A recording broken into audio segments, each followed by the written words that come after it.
All right, let's dive right in. We all use AI assistants, right? But what if you could teach them your specific way of doing things? I mean, what if you could turn your AI into a true specialist, one that's perfectly tailored to your exact workflows? Well, today, that's what we're going to talk about, how to do exactly that by building skills for the AI assistant Claude. So does this sound familiar? You open up a new chat, and you're right back at square one. You're explaining your company's style guide, your favorite coding format, or the step-by-step for that weekly report for, what, the 10th time? Yeah, it's a super common problem, kind of like an AI Groundhog Day. And that's exactly what we're calling it, the AI Groundhog Day. You know, that frustrating loop of re-explaining context every single time. But here's the good news. This isn't just some weird quirk of AI that we have to put up with. It's actually a problem with a very, very elegant solution. I mean, just think about all the time and mental energy you spend on this, re-explaining your unique domain knowledge, your team's very specific processes, or even just your personal preferences in every single chat. It's not just inefficient, It's a barrier that keeps a really powerful generalist AI from becoming a true expert assistant that's built just for you. So how do we break the loop? The answer is to teach your AI, but here's the kicker. You only have to teach it once. This is the whole idea behind what Anthropic is calling skills. It's a way to package up your knowledge so Claude can use it every single time, without you ever having to repeat yourself again. So what exactly is a skill? Well, it's surprisingly simple. Just like the guide says, a skill is really just a set of instructions that are packaged into a folder. That's it. Think of it like a recipe that teaches Claude exactly how to perform a specific task or a workflow, but following your rules. Now this slide has a brilliant analogy to really make this click. Think of MCPs, that's Model Controllable Programs, which are basically just tool connectors, as giving Claude a fully stocked professional kitchen. It has all the tools, all the equipment, all the ingredients it can use. Skills, on the other hand, well, those are the master recipes. They tell Claude how it should use that kitchen to create something amazing consistently every single time.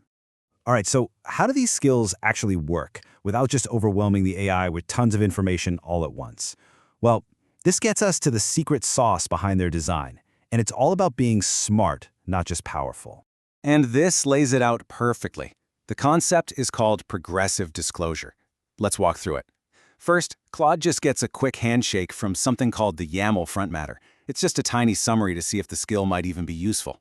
Only then, if it seems like a match, does Claude read the main playbook, the sk.md file. And finally, only if it is absolutely necessary will it dig into the full library of linked files. This saves a massive amount of tokens and keeps the AI fast and super focused. Okay, so we know what they are and we know how they work. But what can you actually build with them? Well, the possibilities are huge, but they pretty much fall into three main categories. Everything from creating documents to automating entire workflows. So the first category is all about getting consistency and quality in the stuff you create.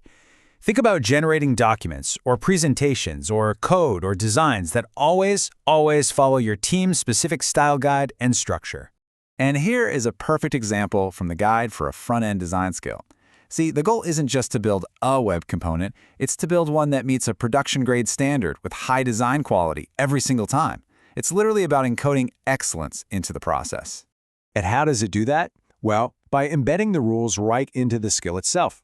You can package up your style guides, your templates, even quality checklists. Claude then just uses its own built-in abilities, guided by your rules, to produce the final asset. Pretty neat. All right, building on that idea of consistency, the next category takes it up a notch. This is where skills get really powerful. Workflow automation. We're talking about guiding Claude through complex, multi-step processes with a consistent methodology every time. And what better example than a skill that helps you build other skills? This is so meta, and I think it's so cool. The skill creator skill literally walks you, the user, through the whole process of defining your use case, writing the instructions, and validating the result. It automates its own creation process. The key powers here are all about structure and reliability. The skill can provide step-by-step guidance, it can have validation checks at each stage to make sure things are on track, and it can even create these little iterative loops for refinement until the output is absolutely perfect. And finally, the third category is all about making those external tools, the MCPs we talked about earlier, smarter. It's not just about giving Claude access to an app like GitHub, it's about teaching it the expert workflow for actually using that app like a pro. This is such a fantastic, real-world example from Sentry. This is a skill that doesn't just connect to GitHub and Sentry. No, it orchestrates a complex workflow. It sees a bug in a pull request, it goes and pulls the relevant error data from Sentry, it analyzes it, and then it actually proposes a fix. I mean, that's a senior developer's workflow, completely automated. So the crucial point here is that the skill is the intelligence layer on top. It coordinates multiple tools, it embeds deep domain knowledge like, how to interpret Sentry errors, it provides context automatically, and it can even handle common errors gracefully without needing you to step in. Okay, I know what you're thinking. This all sounds incredibly powerful, but how hard is it to actually build one? Let's demystify the process and take a look at the blueprint for your very first skill. It's actually a lot simpler than you might think. And here it is, the entire anatomy of a skill. At its core, a skill is just a folder. You have one file that's required, skill.md, and that's where the instructions live.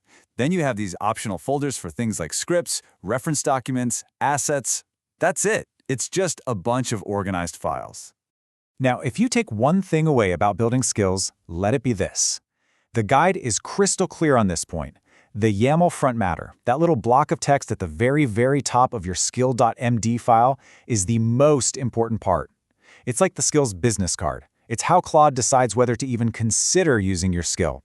You've got to get this part right. So when you put all of this together, what does it really mean for the future of how we interact with AI? Well, it points to a future that is way more specialized and deeply, deeply personalized. And it's not just about quality. It's about raw efficiency. The guide actually highlights a performance comparison where using a skill cut the token use for a workload by half, 50%. That's huge. And sure, that means faster responses, but it's much bigger than that. It means lower costs. It means you can build more complex, multi-step workflows that would have been too expensive or too slow to run before. This efficiency really unlocks a whole new level of automation. This technology moves us from just prompting an AI to truly programming it with our own expertise. So it leaves us with a really exciting question to think about. What's that repetitive, high-value thing you do every day? What's the very first workflow you would teach your AI?